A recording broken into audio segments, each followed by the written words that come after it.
So, with the new All-Star game format, I feel like a number of things. One of the biggest things I feel like is going to bring a lot of storylines, quote unquote storylines, to the forefront, where we get to see young versus old, and the young versus old matchups is going to be the things that really get people excited and stuff like that. Because what if the rising star team make it to the finals and gets to play against the young old heads? Or like you could get like LaMelo, Luca, and Anthony Mm, Edwards, all them young boys on the same team versus the new stars that's coming up. Yeah. That'll be to see Jared McCain face off against LaMelo and Luca and Jeremy Yeah. Kane.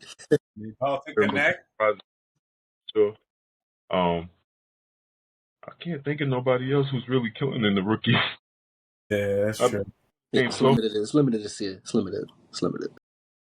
but that's one thing I could really say about the format. I think the format's gonna bring a lot of competitiveness. I think it's gonna bring. It's gonna be a. I don't know how effective it will be, but think it would be effective in the sense of bringing old fans back to see what they got going on, and then bringing new fans to the game as Yeah. well. I think it's just the competitiveness. I think that's going to be really, really high due to the new format. I think the competitiveness should rise a little bit more than what we used to. Hopefully, being as 8-man teams and things of that nature. I can't really go through every set of rules, but those are the things that I'm really thinking of off the top of my head. And the fan engagement should be at a high level as well due to the new format. The fan engagement should be at a high level. The entertainment value should be at an all-time high. Then, of course, the this should definitely rise a little bit more than what we're used to in recent years because of the 8-man rosters. It's 4 teams of 8, if I'm not mistaken. Yeah, 4 teams of 8. Yeah. 4 teams of 8. That's lit. That's lit. That's what we asked for. That's basketball right there. Get your little 4 teams of 8. It's 8-man rotation. Game 4. Who gonna win? Throw the ball up. I like it. How you feel about it, Dwayne? Yeah, like the All Star game to me, like I just want to see stuff before, like, always like, what you feel about it? Bro, if you would have said Jay, it would have been fine, bro. Bro, man, I about know. it. Todd. What? Me? You got it. Yeah, I think like for me, I want to watch it. Like, it's just there's so much resistance to change, and there's so much, want and need for it to be like the way it was, like how it was back then. And I think that mentality don't allow sports to evolve, and it don't allow people to evolve. Like if you Mm. know these guys are gonna play that game in a particular way because they're trying to avoid injuries, and you can see like prior to the All-Star game how many guys are dealing with injuries. Like a lot of guys, I'm sure almost all guys use those 4, 5, 6, 7 days to like rest up, get ready for the next second half of the season and stuff. But there's so much resistance to change in anything that people, before they even see it play out, before they even see how they feel about it, they're already downing it. They're already, trashing the idea. It's like, see it first. Like, notice these teams compete harder in the NBA Cup games. You can watch those games and see it. Those NBA Cup games on the floors, those different colors and stuff. You see these like teams go harder. Teams care about because point differential matter and stuff. So now you start seeing teams pushing for it, and then you start seeing teams in it that obviously you may have not seen before. And I think it's going to be the same with this All-Star game. Like I was saying, like so many of these players going to get the opportunity, especially like these rookies and sophomores, whoever went out of that, they going to take advantage of being able to play these NBA All-Star players.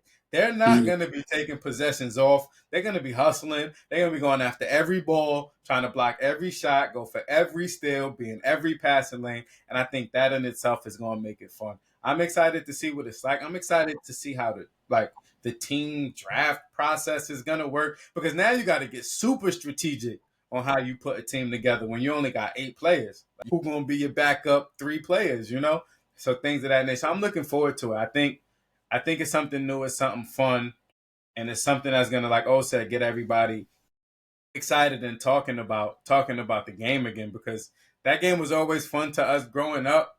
But it's like, we gotta understand that we passed the days of watching players treat that game like it's game 7 of the finals. We just passed those times. And the problem is, Like people want to go back to those times, and we're just not there. Stop being so resistant to change. You see all of these guys hurt. Everybody's favorite team got a player to hurt on it that they really feel would be helping their team right now. Almost every team. I don't think there's a team you can name where a fan of that team won't go, damn, if we had him right now, like we'd really be like, even if they star players are there, like so many role players are injured. So it's like we gotta take that into account. Like we can't want these guys to play 65 at minimum 65 of 82, then go hard in the All-Star game, and then be fully prepared to win 16 playoff games to win a championship. That's just not realistic anymore. Taxes. It's just not. That is so much basketball. And going back to the episode where O was explaining like what it's like on that circuit, playing AAU ball and playing all of that basketball, you can't then still continue to expect these guys to say, hey, I'm going to play 65 of 82. I'm going to kill it in the All-Star game and be ready for the. We saw Anthony Edwards run out of gas at the end of those playoffs last year when they was going up against the Mets, bro. That's just a lot of basketball, bro. And these guys aren't 18 anymore, 19. There's a drastic change from 20 to 25, bro. That's a drastic change in terms of physically. Like that's a drastic change if you have that wear and tear, then you go 25 to 30. It's like it's just a weird thing, and like the discord behind it always bothers me because people just don't want to see change. But I think it's going to be fun. I think it's going to be, if they're doing captains again, I think it's going to be another year of Braun being captain, probably with a KD and maybe a Steph if they're doing lead vote getters. But I think it's something interesting. I also kind of read that I think they're thinking about expanding what Steph and Sabrina did last year, and I read somewhere that they was probably thinking about adding Clay and Caitlin, which I think would be fire for entertainment value. Yeah. You bring Sabrina, who they just won the championship. Caitlin Clark, the biggest name in the sport. You bring Steph and Clay back together one more time, and it's in the Bay this year, so I think that would be fire if they did that. But how you feeling about the All-Star game, bro? Jay? I'm glad y'all said what y'all said because y'all definitely gave me a better perspective on it all. Because I'm a little conservative when it comes to this. If it was truly up to me, I'll do East versus West, and y'all just wear y'all team jersey and y'all ball out. Yeah. I'm the old school way, but I also acknowledge the need for like the idea of change and wanting to see something different and a different product once. But yeah, so it's like everything y'all said. I'm like, damn, like those are good points because you want eyes on the product, right? Like you don't just want your 4 or 5 superstars to be known. You want to expand your eyes to your rookies and your sophomores and these young guys, right? Like you want to see these guys get some burn. So it's like Dwayne said, like those guys that you put in, those young guys, they gonna be hungry. They're gonna want to play harder. They're not just gonna want to just okay, I'm gonna let him score his 15th alley oop of the game. So I like the idea of where this could be. I just need to see it pretty much. I just need to see how this first run goes. I think once we see that, we'd be like, okay, like this is something we could really sort of springboard off of and see what we could do with it. Because I do acknowledge that the NBA definitely has a viewer problem. And it's kind of like what we spoke about last week, and the grind, which leads to the injuries, which leads to players being out. And then once you have those players out, it becomes this domino effect, right? Like people don't want to watch, they don't want to go to games, they don't want to pick. Like who wants to go sit courtside to see? I don't know, some random Pat Beverly just throwing up 40 shots because X amount of players are hurt and they just out the game. That's real. It's tough. It makes it hard to see. So it's like. I'm just looking forward to see what they could do with that. I think All Star Weekend is always a good barometer for where it's going to move after, based on what we see, how well they do, what they do in the dunk contest, what they do with the skill challenge. Like you said, with the Steph and the Sabrina thing, like expanding on that, throwing Caitlyn in there because Caitlyn she draws a lot of eyes. We gotta be honest, she draws a lot as much around her. 100%. She gets people watching, so I'm feeling it. I just gotta wait to see, pretty much. Yeah, no, for sure. And like to me, it's just strange because like it's the only All Star game that we really do that with. When we watch baseball All Star games, we don't ask Paul Skeens or Garrett Cole to go out there and pitch 6 innings in an All Star game. They pitch 1 inning, True. they get up out of there. Next person come in, they get up out of there. NFL All Yeah. Star game, nobody even acknowledges that game, bro. No, nobody acknowledges that game. I think that game happens the week before the Super Bowl, I believe, if that's still the format. So it's like we put all of this pressure on the NBA All Star Game to provide us this high level of entertainment value, and I get it. When we was younger and we was watching the Fire jerseys, or each player had their own jersey for their particular team and stuff like that, we dug it. It was fun. It Yeah. was a great time. It was a great moment. We just not in that moment no more. Just not. Mhm. So even and speaking of like changes and stuff and resistance, we could even transition to like the NBA Cup. You know, obviously the last game of the NBA Cup, the regular season NBA Cup, is December 3rd, which is this Tuesday. You know, we know Atlanta clinched already, Houston clinched, and Golden State has clinched. So basically, how it works, just to give the fans like the full background, all 30 teams randomly drawn into 5 groups within their conference based on the win-loss record. 8 teams advance to the knockout round. So it's the 6 teams that lead each division, and then 2 additional teams. They go to the knockout round. The 6 teams with the best standing from each of their group play, and 2 wild cards, as I just mentioned. There's the single elimination game, the stage of single elimination. You have quarterfinals, semifinals, championship. So far, like I mentioned, we have Atlanta clinch, Houston clinch, Golden State clinch. Do y'all have any particular thoughts on the NBA Cup? Maybe not necessarily like who you think is going to win, because there's a lot of teams that still need to be decided. What's your thoughts maybe on the NBA Cup from this year as opposed to when y'all first watched it last year, kind of staying in the realm of certain changes that the NBA is doing? Oh, I'll pass it to you first. How do you feel about like the cup this year compared to last year, and do you see like this is something with like some staying power? For me, I think the cup. I just find this shit to be useless. I'm sorry. I'm The scratch. Yeah. trying to be reminded about stuff like that, but it doesn't really add any nuances. In this year, I don't even feel like the teams are playing harder. Yeah, I That think is I a little think we part, true. I think we part ways there. I think we part ways there, but I understand what you're saying. I do think I feel like the best games I've watched this season have been cup games for sure. I think the best games I've sat down and watched from start to finish, yeah, they've been the cup games for sure for me. But my bad. Oh, I didn't mean to cut you off. I'm not feeling it. I ain't gonna lie. I'm not Yeah, feeling no, that. I feel you, bro. I feel you. I just feel like it's just an add-on right now. Maybe third year be the year that I'm convinced that there's something special going on. But Yeah, the second year doesn't feel as important as last year felt. I felt like the first one felt really important, yeah, and then this year, like it's just we know it's there, and yeah, it's going fast. Like they about to be in the finals before we know it. yeah. So, It happens. It happens quickly for sure. but that could be because I'm a Lakers fan, so I could be being biased because we eliminated. So that also being a Lakers fan, it didn't. When I was watching it, it didn't feel like we wanted it as bad as we wanted it last year. That's just I felt like we. Oh, I feel like our whole team, like the bulk of the good role players we need, are injured and still like not playing. It sucks. That's the whole league though, so I don't know. It's just a Yeah, that's what weird I'm league saying. right It's now. the league, yeah, for sure. The league, it's just the league right now. So I'm jiggy with the tournament. I guess for right now, I'm gonna say I'm jiggy with the tournament, but I'm gonna wait till the third year to really see if I'm staying behind the tournament or I'm thinking it should be niched. Not What do you 100%. think? For me, again, like I said, that's the only comment that we parted ways on. I think some of the best games I watched this year were cup games. I enjoyed the Thunder Lakers game from the other night. Obviously the Lakers lost, but I enjoyed that game.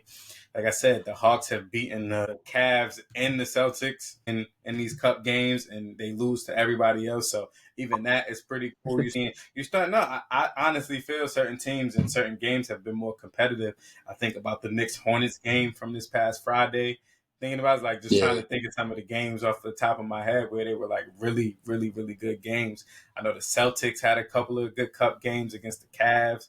So I've been enjoying those games. You know, they make the distinction with the different floor and everything. So I've been enjoying those games. I think obviously biasly speaking, Lakers won the first one, so that's always going to be extra history. Bron, the first Cup MVP. But I think as we move on, we're gonna start seeing the cup sort of like how we see these different bowl games in college, or maybe how we start seeing different in-season tournaments in Mm, college.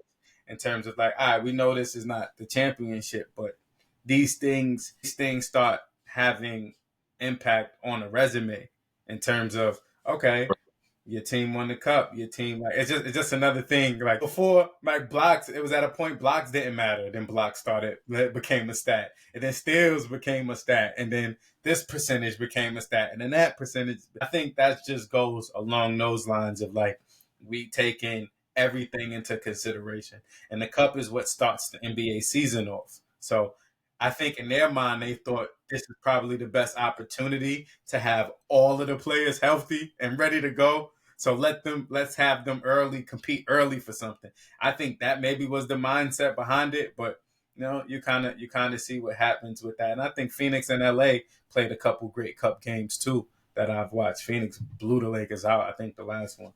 But yeah, I think it's been some great cup games. I want to see it continue. I want to see it matter. Like last year, you could tell like that mattered to Braun.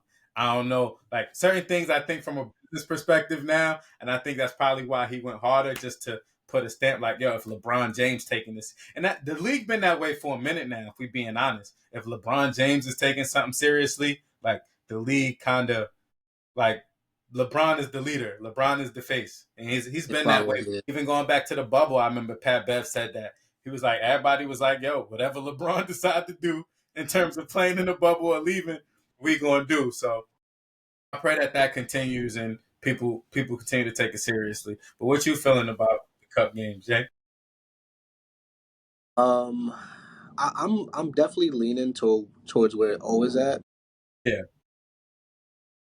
I don't hate it. It definitely doesn't feel as prominent as it did in the inaugural NBA Cup season, right? Like I felt like we had more eyes on it, but maybe that was because it was the first of its kind, and it's like now that we're here, the second time, it's like okay, like it's just going, like it kind of just we already here. We're already getting towards like the damn near the Cup championship, right? But like my thing is yeah, like, is there is there incentive for winning? Like, what was yeah, what yeah. was the prize? I don't know. I believe it's like Was it like playoff related? half a mil or something. No, it's not playoff related. What I'm finding it now. It just, yeah, it's. I'm a watch. Like I don't have a problem watching it. I just wonder, like longevity wise, like how long it continues, or how they keep it going. Because I mean, at the end of the day, it is just basketball. The only thing we're Yeah, really changing is like sort of how the groups form, and then what the courts look like. But you win the NBA Cup, you win the NBA Cup, you get your prize yeah. money, and then everyone just goes on about their way. So my The thing is prize like, money is a damn, little like bit over half a mil too. Five hundred and half a mil. fourteen thousand for the players on the winning team, 5,000 for the players on the losing team in the championship game, and then 100,000 if you're in the semifinals, 50,000 in the quarters. That's obviously on top of what you're already getting paid. So listen, I Yeah, know, I know. Maybe there's certain people like guys like Braun and them extra 500,000 may not seem, but I think it matters to him too. Five hundred it's a thousand is couple. 500,000, bro. I know it gets to a point where maybe you don't like you get a certain amount of money and people can't get you to do certain things for 500,000, but to do your job for 500,000 a little bit harder. I think most people want to. 500,000 is 500,000. I don't give a damn who you are. Yeah, yeah, I don't give a damn who you are. 500 racks is 500 something. racks. And when you know average NBA career is less than maybe 3 or 4 years, 5 years, and then like get that money. Get that To price. me, Yeah, yeah, yeah, yeah. to me it makes sense. But as we see, you know, in WWE we got a lot of changes, in the NBA we got a lot of changes. I think it's going to be interesting how we, you know, view it in 2025 as we see these changes continue to come into fruition in 2026, 2027. I think it's going to be fun. I think we're going to look back at some of our old pods and be like, ooh, yeah, I was right about that. Oh, got that one all the way wrong. So I think that's what's fun about podding, right? You Look, get to kind of see the long term vision and stuff. But that's where we'll conclude this episode of Paint to the Pit. Again, I hope everybody had a happy, healthy Thanksgiving, enjoyed their time with their loved ones. Sending my prayers to everyone as we continue to move forward. The next episode we will be recording is December 15th. That's 2 weeks from this today, and that will be the day right after the WWE Saturday night main event. So that's going to be exciting. More NBA content, and as we keep mentioning, we're still coming with the stream. We're still coming with the stream. We're in discussions. We're in discussions on it, so we'll keep you guys in tune with that. And then at the same time, we were in early discussions of maybe streaming live for Royal Rumble, which is February 1st. So we'll keep you in discussions with that. We appreciate all of the likes, the shares, everyone that subscribed. And if you got any ideas for topics or something that you want to hear us talk about, comment on any of our videos and any of our platforms. And we appreciate y'all. And until next time, we out. later, y'all. Turn this TV off. Turn this TV off. Turn this TV off. Turn this TV off.